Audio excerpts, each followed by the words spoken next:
All right, so on the next day, we are looking at factoring trinomials, which is basically factoring things that look like x squared plus x plus number. This skill is going to be highly important when we go to solve equations. And we did see one of those in a warm-up the other day. So here it's kind of like, okay, I gave you one to look at, see if it would jog some memory. Here's the day we're like, nope, now we're going to practice it and get excellent at it because we're going to have to know how to do this to solve problems. If you try to avoid this, yikes.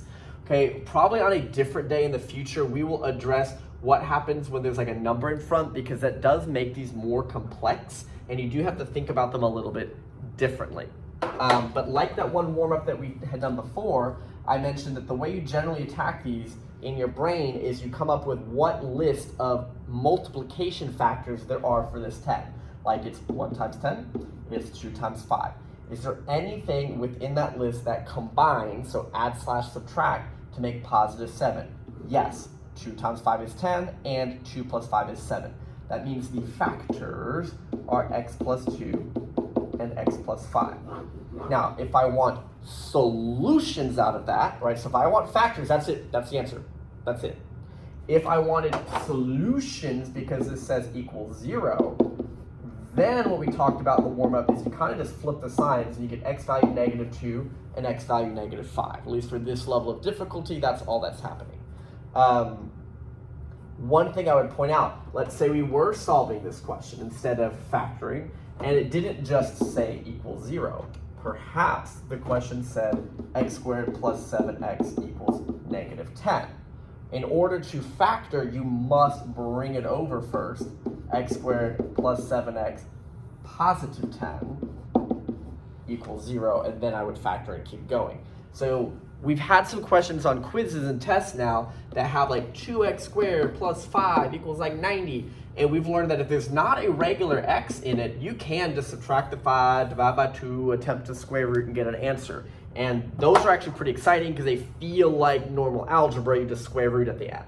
Okay, this is not the case. If you see x squared and x, have to factor, you don't have a choice. Okay, so I was just gonna run through a couple real quick other examples.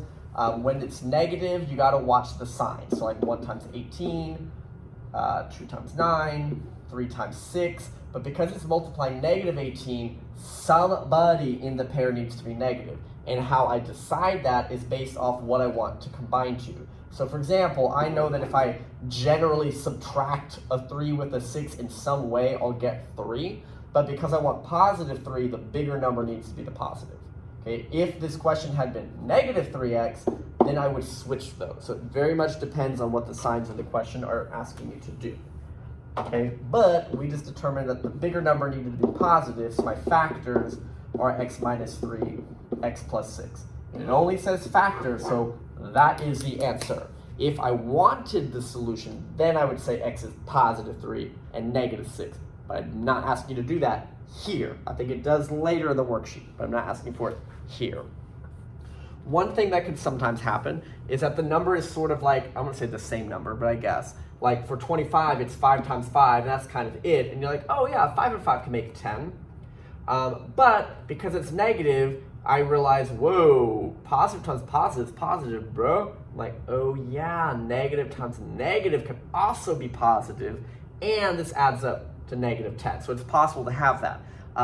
Additionally, I picked this last example to look at because it's literally the same factor, x minus 5 times x minus 5 again.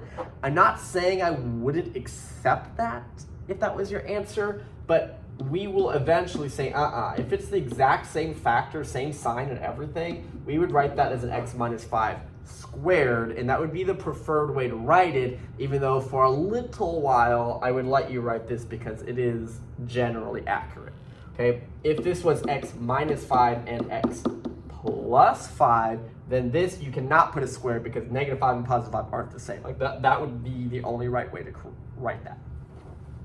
The only other thing I'm going to point out, just because it might happen on one of these problems, is occasionally there's a problem that has what I call like an almost answer. And what I mean by that is, I think one that this happens on is like x squared, let's go 13x, and like minus 30.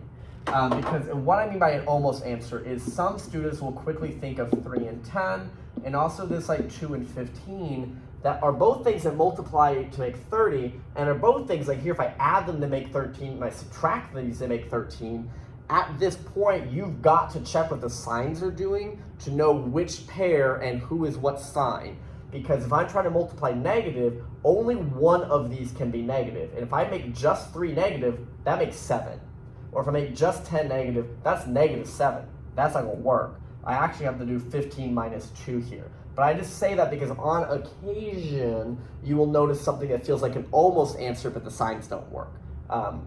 And then that will help you determine who is right. So just kind of keep an eye out for that.